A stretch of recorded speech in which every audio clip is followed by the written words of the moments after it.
Lettre 76. Sénèque, quoique vieux, prend encore des leçons. Il prouve de nouveau que l'honnête est le seul bien, n'estimer dans l'homme que son âme. Tu me menaces d'une brouille sérieuse si je te laisse rien ignorer de ce que je fais journellement. Vois comme j'en use franchement avec toi. Quelle confidence je vais te faire. J'assiste aux leçons d'un philosophe, et voilà 5 jours que je vais à son école, où dès la 8e heure je l'entends discuter. Bel âge pour s'instruire, diras-tu. Pourquoi non? N'est-ce pas le comble de la sottise que de s'autoriser d'avoir été longtemps sans apprendre pour n'apprendre plus? Qu'est-ce à dire? Me faut-il vivre en petit maître, en jeune homme? Ah, je bénis ma vieillesse, si telle est la seule inconvenance qu'on lui reproche. Cette école est faite pour les hommes de tout âge. Allons-y, nous autres vieillards, et les jeunes gens suivront. Quoi? J'irai au théâtre en cheveux blancs, je me ferai porter au cirque, pas un combat de gladiateurs ne se donnera sans moi, et je rougirai d'aller entendre un philosophe. Il faut apprendre tant que l'on ignore, et si j'en crois le proverbe, tant qu'on est en ce monde, proverbe qui ne s'applique à nulle autre chose mieux qu'à la philosophie. Il faut apprendre l'art de vivre aussi longtemps que dure la vie. D'ailleurs, moi aussi j'enseigne quelque chose dans cette école. Quoi, diras-tu? Que le vieillard même doit apprendre. Je rougis pour l'espèce humaine chaque fois que j'entre dans l'école de Métronacte. Il faut pour y arriver passer, comme tu sais, devant le théâtre napolitain, toujours encombré. Là on discute avec une extrême chaleur la supériorité d'un joueur de flûte, on fait foule autour d'une trompette grecque ou d'un héros qui proclame le vainqueur, et ces bancs devant lesquels on recherche quel est l'homme vertueux, où l'on apprend à l'être, sont presque déserts. Ceux qu'on y voit passent dans le monde pour n'avoir rien de bon à faire. On les traite d'imbéciles et de feignants. J'envie ces titres de dérision. Écoutons sans nous émouvoir les sarcasmes de l'ignorance. Qui marche vers l'honnête doit mépriser tous ces mépris-là. Poursuis Lucilius, et hâte-toi, qu'il ne t'arrive pas comme à moi d'attendre si tard pour t'instruire. Hâte-toi même d'autant plus que l'étude entreprise par toi ne s'achèvera qu'à peine sur tes vieux jours. Combien y ferai-je de progrès, dis-tu? Autant que tu feras d'efforts. Qu'attends-tu? La sagesse n'est pour personne un don du hasard. L'argent peut venir de lui-même, les honneurs t'être déférés, la faveur et les dignités se jeter à ta tête, la vertu ne tombera pas sur toi à l'improviste. Ce n'est pas au prix d'une légère peine, d'un mince travail qu'on la connaîtra.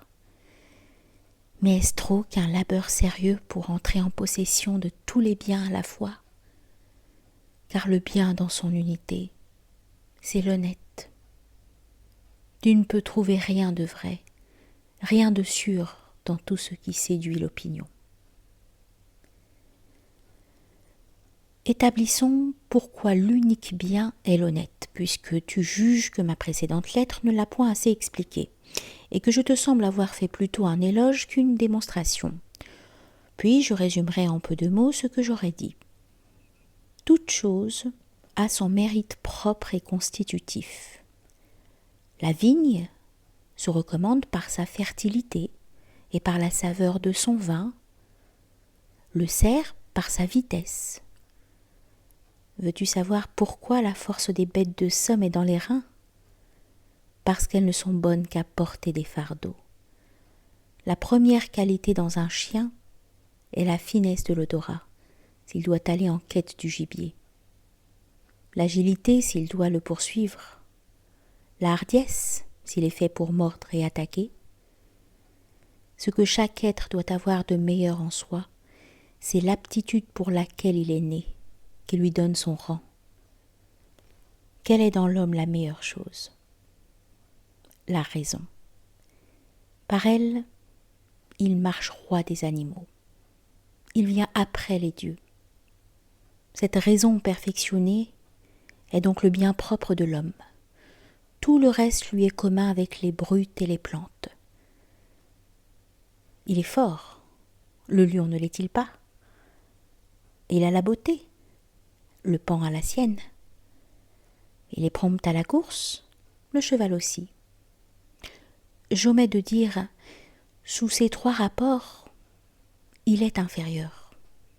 Je ne cherche point en quoi il excelle, mais ce qu'il possède seul. Il a un corps, les arbres en ont un. Il a des élans, des mouvements volontaires, de même la bête et le vermisseau. Il a une voix, mais combien le chien la plus éclatante, l'aigle plus perçante, le taureau plus grave, le rossignol plus douce et plus flexible. Quel est le privilège de l'homme? La raison. Quand cette raison a toute sa rectitude, quand elle est consommée, la félicité humaine est complète. Si donc tout bien, perfectionné dans son essence, est digne d'éloge, est parvenu aux fins de sa nature, et si la raison est le bien de l'homme, l'homme est louable quand il l'a perfectionné, quand il a satisfait à sa vocation ici-bas. Cette raison parfaite, on l'appelle vertu, ou ce qui est même chose, l'honnête. Le seul mérite qui soit en l'homme est donc celui qui seul vient de l'homme, car nous ne cherchons pas maintenant ce que c'est que le bien, mais ce que c'est que le bien de l'homme. Si ce n'est pas autre chose que la raison, elle sera pour lui l'unique bien, mais qui compensera tous les biens du monde. L'homme méchant sans doute sera désapprouvé. Bon, on l'approuvera. Donc le premier, le seul bien de l'homme, est ce par quoi on l'approuve ou le désapprouve. Tu ne doutes pas que ce ne soit un bien, tu doutes que ce soit le seul. Qu'un homme possède tous les autres avantages, santé, richesse, nombreuses images d'ancêtres, vestibules encombrés de clients, mais qu'on le reconnaisse pour malhonnête, l'homme, il sera condamné par toi. Qu'un autre, n'ayant rien de ce que je viens d'énumérer, se trouve dénué de fortune, de clients, de noblesse, d'une longue série d'aïeux et de bisaïeux, mais que la voix publique le proclame vertueux, tu l'estimeras. Partant, le seul vrai bien est celui qui rend louable son possesseur, abandonné même de tout le reste, et qui appelle sur ceux qui ne l'ont pas, fussent-ils comblés de tous les autres biens, la réprobation et le mépris. Il en est des hommes comme des choses. On entend par un bon navire non celui qui est peint de riches couleurs, ou dont la proue est d'or ou d'argent, et la divinité tutélaire sculptée en ivoire, ou qui porte l'argent du fisc et les trésors des rois, mais celui qui, ferme et solide, bien calfeutré contre les infiltrations de l'onde, assez fort pour rompre le choc des vagues, est docile au gouvernail. Bon voilier, et garde au vent son équilibre. L'épée que tu juges bonne n'est pas celle qui pend à un baudrier doré, ni dont le fourreau est constellé de pierres précieuses. C'est celle qui, pour frapper à le tranchant bien affilé, dont la pointe percerait les plus dures cuirasses. On ne s'enquiert pas si une règle est plus ou moins belle, mais si elle est bien droite. Toute chose se prise en raison de sa destination, de la propriété qu'elle a. Ainsi, dans l'homme, il n'importe ce qu'il exploite d'arpents et de capitaux, combien de saluts il recueille, quel est le haut prix de son lit de table, le transparent de son vase à boire, combien est-il bon, voilà ce qui importe. Or, il est bon si sa raison est développée dans toute sa rectitude et selon ce que veut de lui sa nature. Voilà ce qu'on nomme vertu. Voilà l'honnête et l'unique bien de l'homme. Car la raison seule nous rendant parfaits, la raison parfaite nous rend seuls heureux. Par conséquent, l'unique bien de l'homme est ce qui seul fait son bonheur. Nous donnons aussi le nom de bien à tout ce qui émane de la vertu et en porte le cachet. En un mot, à toutes ses œuvres. Mais elle est elle-même l'unique bien à ce titre qu'il n'en existe aucun sans elle. Si tout bien réside dans l'âme, tout ce qui la fortifie, l'élève, l'agrandit est bien. Or, qui rend l'âme forte, élevée, grande, sinon la vertu? Tout autre mobile, en excitant nos passions, abaisse en revanche et énerve l'âme, et lorsqu'il semble la rehausser, la gonfle de 1000 chimères qui l'abusent. Il n'est donc qu'un vrai bien, celui qui améliore l'âme. Toutes les actions de la vie se règlent sur la considération de l'honneur ou de la honte qui en résulte. C'est par là qu'on se détermine à faire ou à ne pas faire. Développons cette pensée. Ce que l'homme de bien croira qu'il est honnête de faire, il le fera, si pénible que ce soit. Il le fera même à son détriment. Il le fera quand il y aurait danger pour lui. Mais une chose honteuse, il ne la fera jamais. Dût-elle lui valoir richesse, plaisir, pouvoir. Nulle crainte ne le détournera de l'honnête, et nul espoir ne l'engagera dans la honte.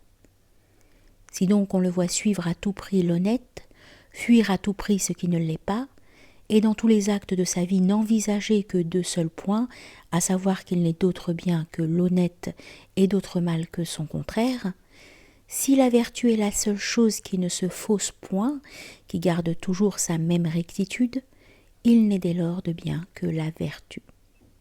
Il ne peut arriver qu'elle cesse de l'être. Elle ne court plus risque de changer. L'erreur gravit vers la sagesse. La sagesse ne retombe point dans l'erreur.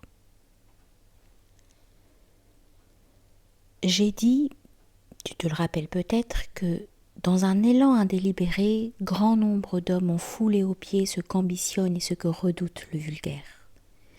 Il s'en est trouvé qui plongèrent leurs mains dans les flammes, ou dont le bourreau ne put interrompre les rires. D'autres, aux funérailles de leur fils, n'ont pas versé une larme. D'autres ont couru d'un pas intrépide au-devant de la mort. L'amour, la colère, la cupidité ont appelé de tous leurs vœux le péril. Ce que peut un entêtement passager poussé par un mobile quelconque, combien la vertu ne le peut-elle pas davantage, elle qui ne va point par élan, par saillie, mais qui est soutenue dans son action, permanente dans son énergie. Il s'ensuit que des choses méprisées souvent par des gens sans lumière, toujours par le sage, ne sont ni des biens ni des maux, et que l'unique bien, c'est cette même vertu qui marche tête haute entre l'une et l'autre fortune, avec un grand mépris pour toutes deux.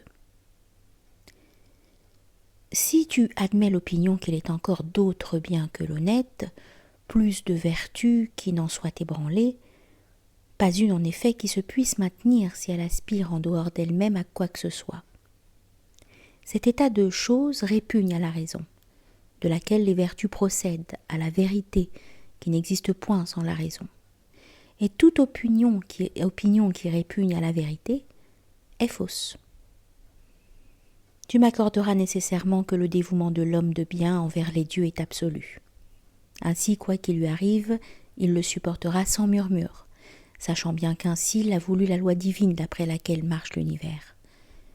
Cela étant, il n'y aura pour lui d'autre bien que l'honnête, car l'honnête a pour loi d'obéir aux dieux, de ne pas s'indigner des coups imprévus, de ne pas déplorer son sort, mais d'en subir patiemment la nécessité de satisfaire aux ordres d'en haut. Si en effet il était d'autre bien que l'honnête, il s'ensuivrait pour nous un amour effréné de la vie et de tout ce qui fait le matériel de la vie, passion intolérable, illimitée, jamais stable. Le seul bien est donc l'honnête, dont la limite est fixe. Nous avons dit que les hommes vivraient plus heureux que les dieux si les choses dont l'usage est étranger aux dieux étaient des biens, par exemple l'argent, les honneurs. Ajoute que, si toutefois l'âme dégagée du corps lui survit, son nouvel état est plus heureux que le premier qui la tenait plongée dans la matière. Or, dans le système où les choses dont le corps fait usage seraient des biens, l'âme séparée du corps y perdrait. Et il est contre la vraisemblance qu'une âme libre en possession de l'immensité perde à ne plus être close et investie dans sa prison. Si ce sont des biens, avais-je dit en outre, que ces avantages dont la brute jouit ainsi que l'homme, la brute aussi possède la vie heureuse, ce qui de tout point est impossible. Il n'est rien que pour l'honnête on ne doive souffrir. Le devrait-on s'il y avait d'autres biens que l'honnête ? Ce que j'avais développé plus au long dans ma précédente lettre, le voilà en raccourci et dans un rapide exposé. Mais jamais tu n'admettras qu'une pareille doctrine comme vraie qu'en exaltant ton âme, qu'en t'interrogeant de la sorte. Si le danger de la patrie exige que je meure pour elle et que je rachète le salut de tous par mon sang, présenterai-je la tête non seulement avec résignation, mais encore avec joie. Si tu es prêt à le faire, c'est qu'il n'est point d'autre bien que l'honnête. Tu quittes tout pour le posséder. Vois jusqu'où va sa puissance. Tu vas mourir pour la patrie, et s'il le faut à l'instant même, dès que tu sauras qu'il le faut. Cet acte sublime t'abreuve en un instant court et fugitif d'une immense félicité. Et bien que chez les morts et notre rôle achevé sur la terre on ne recueille aucun fruit de son sacrifice, la perspective du bien qu'il produira te comble de joie. Oui, l'homme de cœur, le juste, qui se représente comme prix de son trépas la liberté de son pays, le salut de tous ceux pour lesquels il s'immole, cet homme jouit d'une volupté suprême, et ses périls sont des délices. Et dût-on lui ravir cette grande et dernière satisfaction que donne l'accomplissement d'une telle œuvre, il n'hésiterait pas à se précipiter dans la mort, heureux de son noble et pieux dévouement. Oppose-lui 1000 raisons pour retenir son élan, dis-lui « Ton action sera suivie d'un prompt oubli, de la froideur, de l'ingratitude de la cité. » Tout cela, répondra-t-il, est en dehors de ce que je vais faire. Je vois mon acte en soi. Ma conscience me dit qu'il est beau. Quelque part qu'elle me guide et m'appelle, je la suis. L'unique bien est d'une nature telle qu'il se fait sentir non seulement aux âmes parfaites, mais aux cœurs nobles par nature et bien doués. Tous les autres biens sont choses légères et changeantes. Aussi les possède-t-on avec anxiété. Si haut que les entasse sur une même tête la bienveillance du sort, c'est pour leur mettre une lourde charge, embarrassante, toujours, parfois même écrasante. De tous ces hommes que tu vois éclatants de pourpre, pas un n'est heureux. Non plus que ces princes de théâtre, pour qui le sceptre et la chlamyde sont un attribut de leur rôle, et qui, après avoir étalé en public leur haute stature et leur cothurne, à peine sortis de la scène, se déchaussent et redescendent à leur taille naturelle. Non, de tous ces personnages guindés bien haut sur un échafaudage d'honneur et de richesse, pas un n'est grand. Pourquoi donc le paraissent-ils ? Tu mesures base et statut ensemble. Un nain sera toujours petit, eût-il une montagne pour piédestal, et un colosse toujours grand, fût-il descendu dans un puits. L'erreur dont nous souffrons, qui nous fascine, c'est que nous ne prisons jamais l'homme pour ce qu'il est. Nous ajoutons à la personne son entourage. Et pourtant, si l'on veut rechercher son vrai prix et savoir quel il est, c'est à nu qu'il faut l'examiner. Qu'il dépose devant toi ce patrimoine, ces honneurs et tous ces autres mensonges de la fortune, dépouille-le même de son corps, n'envisage que son âme, ce qu'elle est, tout ce qu'elle est, si sa grandeur est personnelle ou d'emprunt. Voit-il, sans baisser la paupière, les glaives étincelants ? Sait-il qu'il ne lui importe en rien que sa vie s'exhale de ses lèvres ou par sa gorge entr'ouverte ? Donne-lui le nom d'heureux. Donne-le lui si à la menace de torture physique, de rigueur du sort, d'iniquité d'un homme puissant, si en présence des chaînes, de l'exil et de tous les fantômes dont s'épouvantent nos imaginations, il demeure impassible et dit « Nul péril à ma vue ne se présente. Ô prêtresse, une face imprévue. J'ai tout pesé d'avance et je suis préparée. »